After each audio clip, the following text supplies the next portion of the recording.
መንግስት ሰብአዊነት ላይ የተመሰረተ የተናጠለ የተኩስ አቁም ውሳኔ ከመወሰኑና ሰራዊቱን ከማስወጣቱ ጋር በተያያዘ ያሉ ጉዳዮችን መግለጻችን ይታወቃል።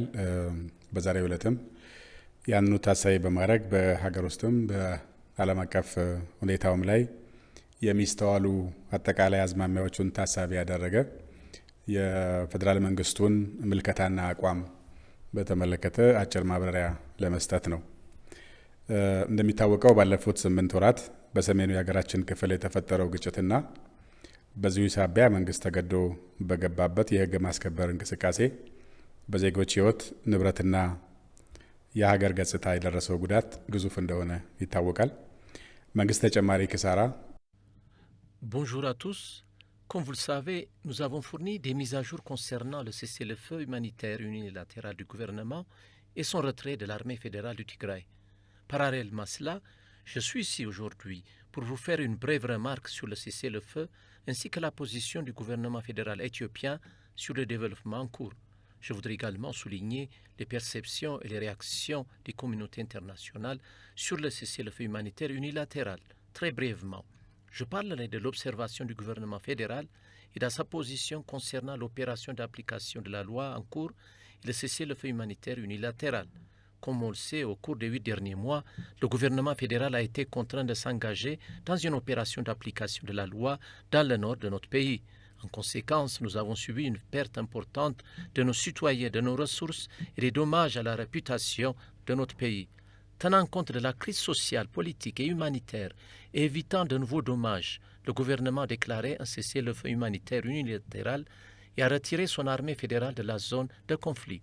La déclaration de cessez-le-feu humanitaire unilatéral et les mesures prises par le gouvernement fédéral ont également été au moins une réponse.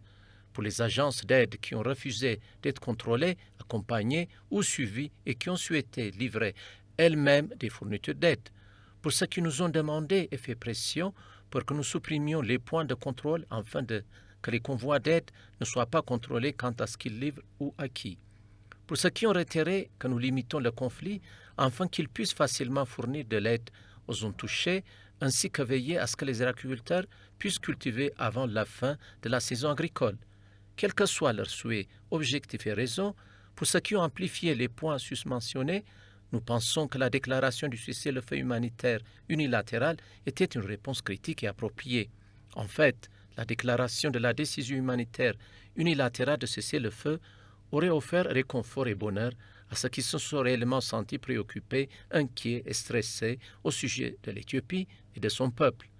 Au lendemain du cessez-le-feu humanitaire unilatéral de notre gouvernement, nous avons observé les problèmes et tendances suivants dans la réponse internationale. Nous avons pu observer et confirmer la portée et l'ampleur, la connexité et la continuité des tendances négatives dans la réponse internationale. Voici quelques-unes des observations du gouvernement en bref. Suite à la décision du gouvernement de retirer ses forces, les attaques provocatrices et cyniques visant à prolonger le conflit contre le NDF ont été à peine condamnées par des organisations ou des organismes qui nous ont demandé d'arrêter le conflit, de créer la paix, de faire une pause avant aux gens et fournir de l'aide. Nous pensons que les tentatives de contournement et de sabotage du cessez-le-feu par le TPLF auraient été condamnées par ces agences et organisations si elles avaient été réellement préoccupées par la crise humanitaire. Certaines organisations n'ont pas perdu de temps pour discréditer, minimiser et saper la décision unilatérale de cesser le feu humanitaire du gouvernement éthiopien.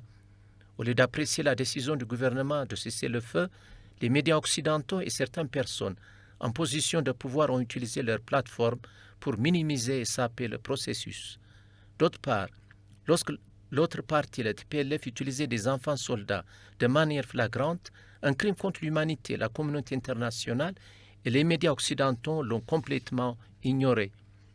L'utilisation par le TPLF des enfants comme soldats aurait dû être condamnée dans les termes les plus forts possibles. Au lieu de demander des comptes au TPLF, certains médias occidentaux grand public ont justifié l'utilisation d'enfants soldats d'une manière scandaleuse et répréhensible. Les attaques du TPLF pour étendre le conflit sur les régions Afar et Amara, les crimes de représailles odieux commis par le TPLF, même après le départ de NDF, ont été à peine condamnés par la communauté internationale. La déclaration de cessez-le-feu, de retrait du gouvernement, visait à offrir une pause au peuple et à donner une chance à une résolution pacifique. Cependant, le silence et l'absence de condamnation des crimes du TPLF, les attaques et la perturbation de l'acheminement de l'aide de la communauté internationale ont forcé le gouvernement à se demander si certains acteurs voulaient vraiment que le conflit s'arrête. En particulier, ceux qui ont affirmé qu'ils allaient fournir une aide humanitaire, bien que leurs questions et demandes aient été pleinement répondues, continuent de critiquer le gouvernement. Ceci, à son tour, a amené le gouvernement à soulever une question d'intentionnalité et d'intégrité. Le gouvernement se demande également s'il y avait un problème d'acheminement de l'aide en premier lieu. Le blâme continue du gouvernement même après avoir résolu de nombreux problèmes pour dire que le gouvernement n'autorise pas les vols alors que le gouvernement a déjà autorisé les vols, en particulier lorsqu'un comité collectif a déjà été établi avec les partenaires de l'ONU et le gouvernement travaillait fournir de l'aide via les régions Afar et Amara et la partie sud du Tigray est falsieux et n'aidera pas. Nous sommes également conscients que certaines personnes siégeant à Bruxelles, New York et Genève s'efforcent de saper les efforts du gouvernement dans ce domaine. Certains pays membres de l'Union européenne et des citoyens occidentaux ont pris cette affaire trop personnellement et ont amplifié leur vision unilatérale pour faire pression sur l'Éthiopie. Récemment à Genève, nous avons assisté à une attaque coordonnée qui poserait une condition préalable pour sanctionner l'Éthiopie. En ce qui concerne les enquêtes conjointes, peu importe qui a commis les atrocités présumées contre nos citoyens, notre gouvernement a invité à la fois la Commission africaine des droits de l'homme que des peuples et le Haut Commissariat aux droits de l'homme. Notre gouvernement a engagé des effectifs pour faciliter l'enquête conjointe entre la HCDH et la Commission éthiopienne des droits de l'homme. Et cette enquête progresse. Il n'y a aucune plainte de HCDH concernant la coopération de notre gouvernement. Pourtant, nous avons témoin d'efforts orchestrés qui, dans certains cas, menaçaient ou soudoyaient certains pays pour qu'ils soutiennent l'aide de l'UE de publier une déclaration contre l'Éthiopie. Ces efforts nient toutes les mesures positives que le gouvernement éthiopien a prises et continue d'exercer une pression indue sur l'Éthiopie. Le gouvernement éthiopien aimerait saisir cette occasion et exprimer sa gratitude aux pays qui nous ont soutenus. Cependant, nous avons également noté que la manière dont certains membres de l'UE et des individus ont fait campagne contre l'Éthiopie 24 heures sur 24, 7 jours sur 7 est décourageante. Notre gouvernement croit fermement que ces actions sont destructrices et contribueront pas à favoriser des relations positives. Utilisant l'aide comme prétexte, certaines agences d'aide se sont activement engagées dans un rôle destructeur. Nous avons également confirmé qu'ils utilisaient l'aide comme couverture et armaient les groupes rebelles pour prolonger les conflits et les chaos. Au cours des 8 derniers mois, nous avons également rencontré et surpris certaines organisations d'aide livrant des armes et du matériel aux groupes rebelles. Le gouvernement a averti ces organisations de s'abstenir de leurs activités inconvenantes. En particulier, certains membres des organisations de l'ONU ont continué à fabriquer des faits et des chiffres de loin en contournant leurs personnes désignées pour travailler en Éthiopie. Ils ont été plutôt déterminés à faire activement campagne pour manquer de respect et de diffamer l'Éthiopie. En tant que tel, le gouvernement éthiopien a déjà émis des avertissements à plusieurs reprises. S'ils continuent leurs actes sans fondement, et puisque la priorité du gouvernement est de sauvegarder la souveraineté et la sécurité du pays, le gouvernement réévaluerait sa position de faire affaire ces organisations. Il y aura aussi un cas où le gouvernement sera obligé d'expulser certains membres d'entre eux. Qu'il s'agisse de l'Agence des Nations Unies ou de toute autre organisation humanitaire, si l'intention est de soutenir l'Éthiopie ou de fournir de l'aide, nous tenons à réitérer qu'elles doivent se concentrer spécifiquement sur leur tâche de fourniture d'un soutien humanitaire exclusivement. D'une manière générale, notre pays traverse des défis majeurs dans son histoire. Nous devons également être conscients que nous sommes également soumis à des attaques incessantes sur plusieurs fronts.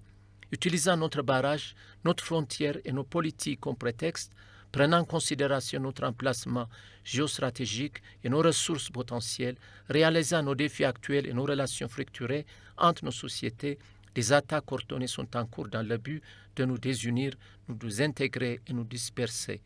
Au milieu de ces défis, nous avons également de grands alliés partenaires. À nos alliés, nous vous exhortons à prendre conscience de l'ampleur des défis qui nous attendent à continuer à être solidaire de l'Éthiopie. Pour d'autres, nous vous appelons à défendre la vérité, à reconnaître que l'Éthiopie l'emportera car elle a persévéré à travers une multitude de défis au cours de son histoire.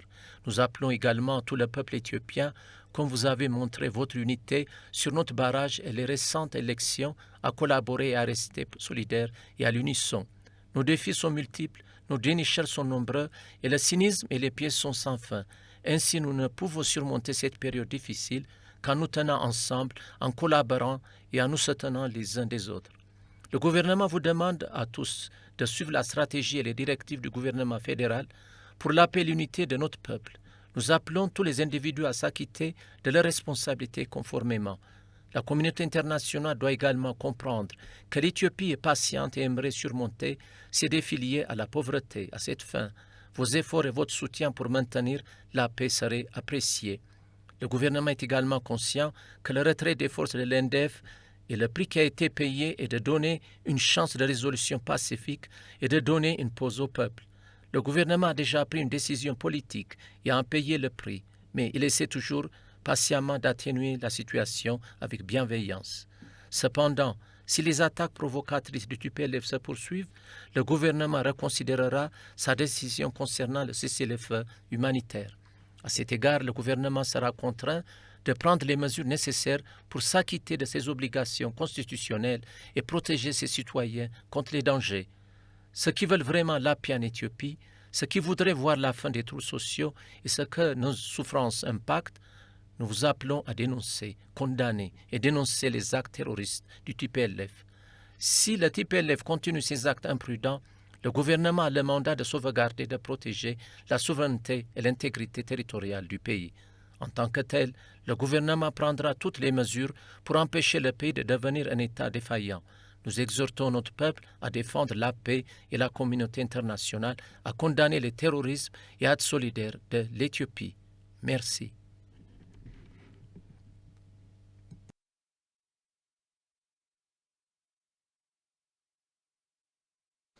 Les États régionaux en Éthiopie ont fermement condamné les actes de provocation du terroriste TPLF et se sont engagés à mettre fin au complot de ce groupe belliqueux contre l'unité nationale du pays. Afar, les régions des nations et des peuples du Sud, ainsi que Gambella, Benshangul-Gums, Harari et d'autres États régionaux ont publié des déclarations condamnant les actes pervers du TPLF. Les États régionaux d'Éthiopie ont condamné cet acte du peuple terroriste et déployé des forces spéciales pour dissuader le groupe de ces activités destructrices qui menacent la souveraineté et l'unité nationale du pays. L'État de la région se sont déclarés prêts à apporter le soutien nécessaire de la force de défense nationale dans son opération pour écraser cet ennemi du peuple éthiopien. L'État régional a appelé tous les Éthiopiens, y compris le peuple de Tigray, à s'unir pour mettre fin à l'acte odieux du TPLF qui tente de démanteler l'unité nationale du pays. À cet égard, le peuple de tous les États de la région ont fermement condamné la trahison et les atrocités commises par le groupe terroriste.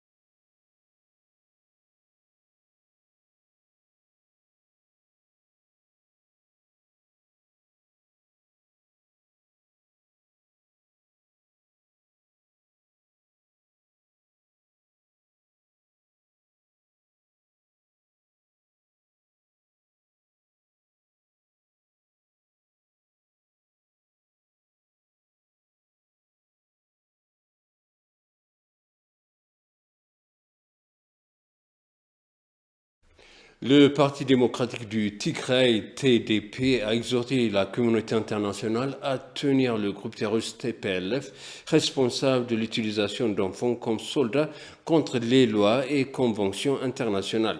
Des reportages et des images récents ont clairement démontré que le TPLF a commis un certain nombre de crimes en violation du droit international. Teshalen Goussi, chef du bureau du Parti démocratique du Tigray, a déclaré à l'ENA que les recrutements et les déploiements d'enfants en tant que guerre sont contraires aux lois éthiopiennes et internationales. Cependant, la clique du TPLF a violé ces lois et commis des atrocités en recrutant et en déployant des enfants dans les conflits armés. Elle s'emploie à démanteler l'Éthiopie, a-t-il déclaré. Le chef a appelé la communauté internationale à condamner cet acte et à poursuivre ce groupe pour violation des lois internationales. Le chef du parti a également exhorté sa déception envers les organisations humanitaires pour ne pas avoir accordé l'attention nécessaire aux crimes commis par le groupe sur les enfants.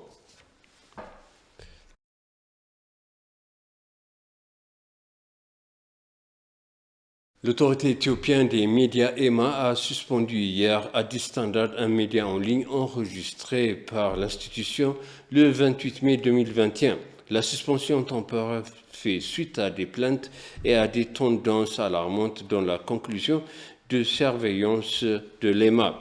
L'autorité a exprimé que les médias ont été une plateforme pour faire avancer le programme du groupe terroriste au point de refuser de se conformer aux décisions de la Chambre des représentants du peuple légitimé un groupe terroriste en tant que force de défense.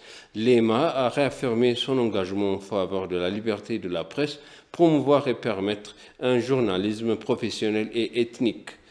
L'EMA a également souligné que la liberté s'accompagne de développement et de responsabilité. Nous exhortons tous les médias à respecter l'état de droit, à travailler de manière responsable, a-t-il noté.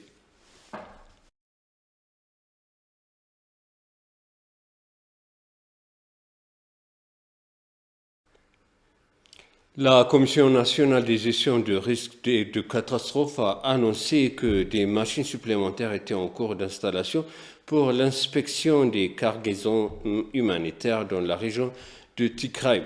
Le commissaire Meteku Kassa a déclaré qu'un convoi de 60 camions lourds chargés de l'article d'aide alimentaire et non alimentaire est entré dans la ville de Mekelle.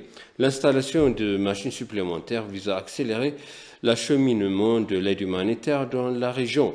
2 machines sont en cours d'assemblage au point de contrôle dans la ville de Serdo et d'Afdera, alors que l'achat de 10 autres est en cours, a ajouté Meteku.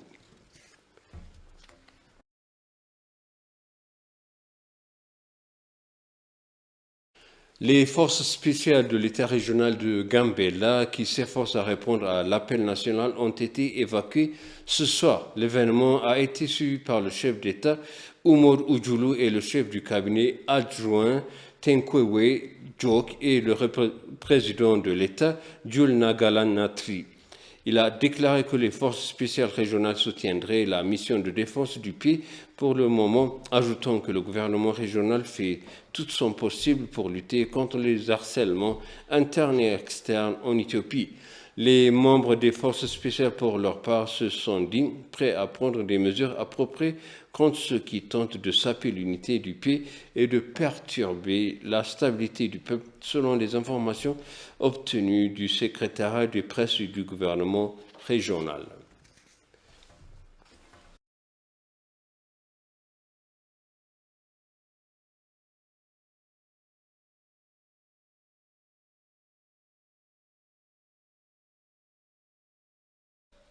Ethiopian Umbrella Association a officiellement lancé son opération en présence de représentants de la communauté diplomatique de l'ambassade à Nairobi.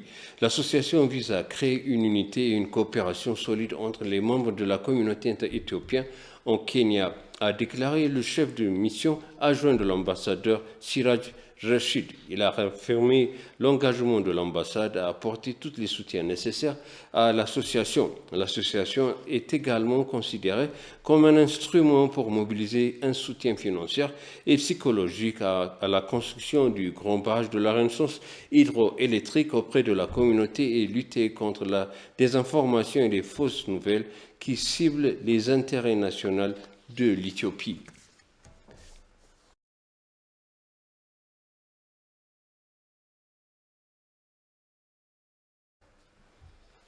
Et pour conclure, le journal des Éthiopiens du monde entier participe actuellement à une campagne de hashtag sur Twitter en vue de dénoncer la criminalité du groupe terroriste TPLF. À travers leurs tweets continus, les Éthiopiens ont appelé la communauté mondiale à dénoncer les atrocités commises par la force hors la loi du TPLF.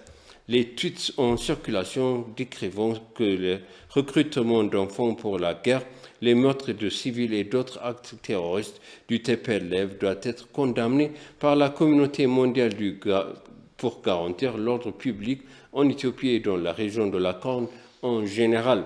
La campagne vise également à lutter contre les distorsions et les mensonges du TPLF sur la scène internationale.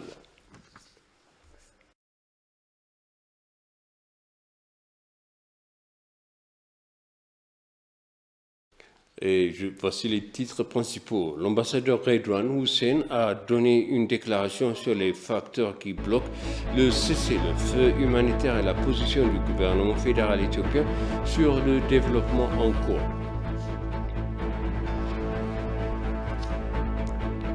Des Éthiopiens du monde entier participent actuellement à une campagne de hashtag sur Twitter en vue de dénoncer la criminalité du groupe terroriste TPLF. Chers téléspectateurs, ainsi s'achève le journal. Merci de nous avoir suivis. Excellent suite de programme.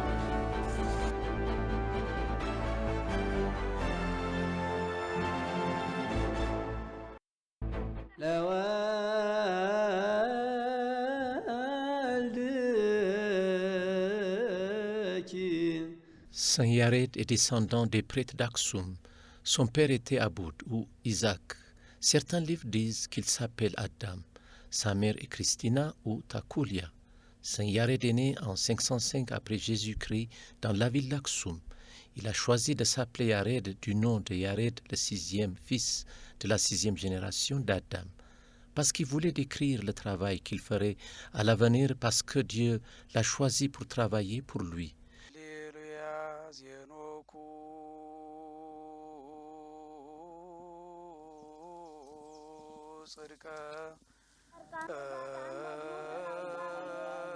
Yared signifie descendre. À l'époque de Yared Ier, une jeune femme descendit de la Terre Sainte dans le désert de Can. Alors il l'appelait Yared. On dit que les anges de Dieu qui étaient appelés, diligents en son temps, descendirent de la Terre Sainte dans le désert. En Éthiopie, au VIe siècle, Yared a apporté la mélodie spéciale bleue en Éthiopie et à cette fin, Dieu l'a appelé par son père et sa mère Yared. Le secret est que le goût spécial fait descendre la musique du ciel. Le père de Saint Yared Abiod est mort en bas âge et sa mère l'a élevé religieusement et l'a élevé dans la crainte de Dieu. À l'âge de 7 ans, elle a amené Yared chez Gideon, un enseignant de l'église d'Aksum, où il a poursuivi ses études.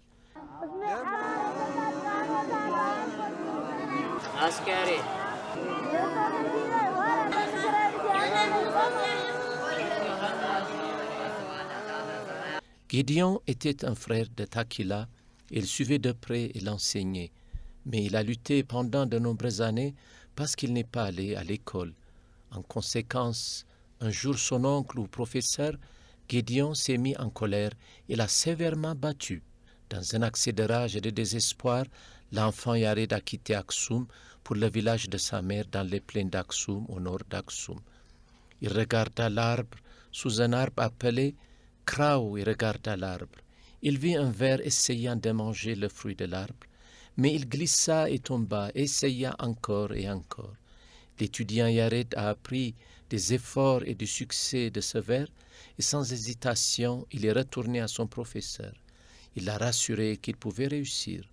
Il a ensuite annulé son voyage dans les plaines et retourné à Aksum, la maison de Maître Gideon. Le professeur a accepté Gideon et a continué à enseigner. Pendant ce temps, il acheva sa théologie et devint un bon diacre de la grande église d'Aksum-Sion. Il a poursuivi son éducation intensivement et est devenu un traducteur et réduit de l'Ancien Testament et du Nouveau Testament.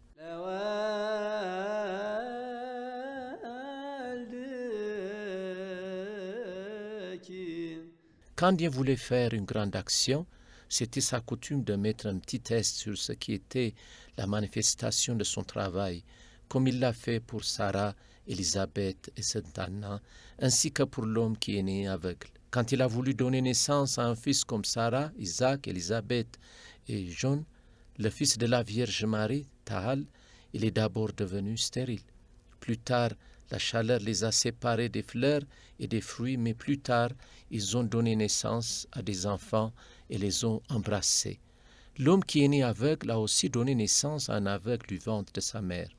En réponse à une question de ses disciples sur la raison pour laquelle il était né aveugle, le Seigneur a expliqué que l'œuvre de Dieu était révélée en lui. Ainsi, il est sûr de dire que Saint Yared n'a pas fait de grands efforts pour prouver son point de vue. Non seulement cela, si Saint Yared avait été un étudiant très intelligent et instruit depuis le début, les gens auraient pensé que la mélodie était dérivée de ses anciennes connaissances. Mais la longue histoire de Saint Yared, d'être un grand maître et compositeur de l'alphabet, prouve une fois de plus la divinité de Dieu et que la mélodie de Saint Yared n'est pas dérivée de la connaissance physique, mais de la révélation divine. Saint Yared a continué à enseigner dans l'Église de Sabgenius à partir du moment où Dieu lui a révélé les Écritures et il a été remplacé par Maître Gédéon. En conséquence, il a produit de nombreux chercheurs dans le domaine de commentaires. Saint Yared était un grand érudit, non seulement dans l'interprétation des livres mystiques, mais aussi dans le domaine littéraire. En conséquence, l'alphabet qui a commencé par l'alphabet était difficile à pratiquer, tandis que dans l'écriture que dans la langue. Yared a étendu l'utilisation de la nouvelle langue gaise dans l'écriture et l'enseignement. De plus, il développa une mélodie, et la mélodie n'était pas seulement apprise dans les livres, mais aussi oralement, afin que les prêtres puissent rapidement apprendre la nouvelle langue gaise. Pendant le règne de Saint Yared, les 9 saints de différentes régions de Rome et d'Asie sont venus en Éthiopie et ont vécu dans la synagogue d'Aksum, où l'école de Saint Yared était une source majeure de connaissance de la langue gaise.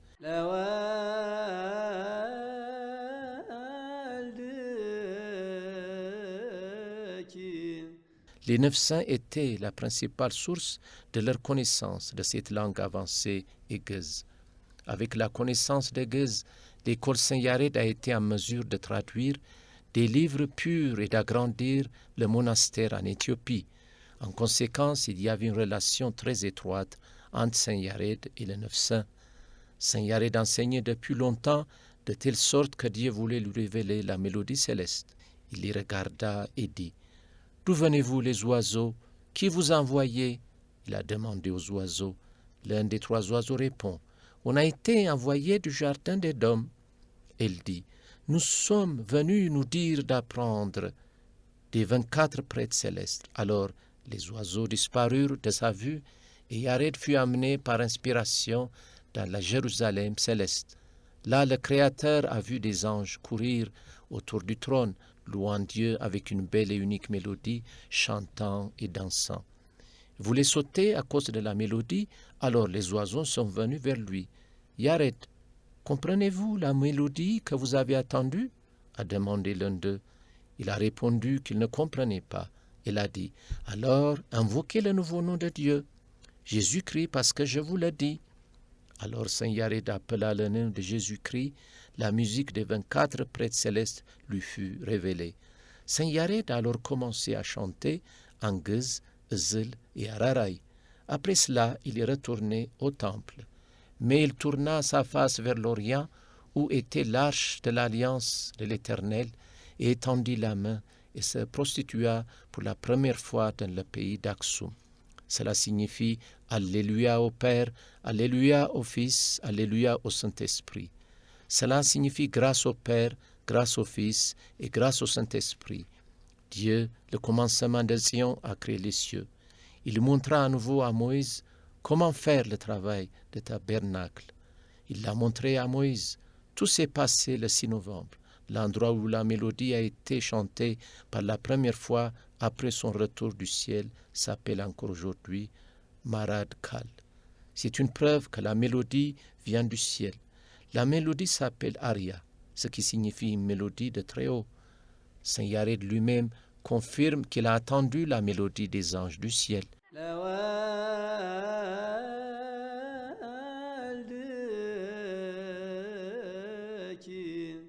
Oh, le chant que j'ai entendu des saints anges quand j'étais au ciel disait: Dieu saint, la gloire de ta gloire remplit le ciel et la terre. Il a dit la même chose dans son chant. Quand je suis monté au ciel avec le Père, le Fils et le Saint-Esprit, j'ai entendu un chant des anges, et il y avait ceux qui dansaient et chantaient. Cette ascension de Saint Yared au ciel, et ensuite entendre le chant des anges, est similaire à la déclaration de Saint Paul. Dans sa deuxième lettre aux Corinthiens, Saint Paul décrit la vision céleste révélée. Il y a 14 ans, une telle personne a été enlevée au 3e ciel. Il a été enlevé au paradis. Il a dit qu'il avait entendu des mots qui ne devraient pas être prononcés. Les paroles de Saint Paul confirment qu'il est courant que des personnes choisies par Dieu soient enlevées au ciel et une vision unique. Cela montre que l'ascension de Saint Yared au ciel, comme celle de Saint Paul, n'est pas une chose nouvelle, mais une pratique de longue date de Dieu. Puisque le début de l'hymne de Saint Yared était le 6 novembre, le Dieu miséricordieux a enlevé le problème de mon rejet, de mon enfance et l'appelait doctrine. Ce jour-là, lorsque Saint Yared prononça la mélodie dans les paroles de Mourad, le roi Gebre Meskel, son armée, la reine, ses princes, les nobles, les savants, les prêtres, tous les animaux et les oiseaux se rassemblèrent chez lui. Ils ont été inspirés et appréciés. Saint Yared a continué à louer Dieu, le Créateur en harmonie avec les mélodies de Guz, Ezel et Araray. Il a loué et a composé 24 de chansons pour montrer qu'il est Créateur et le pasteur devenu de Créateur. Voici à quoi ressemble la vie de Saint Yared.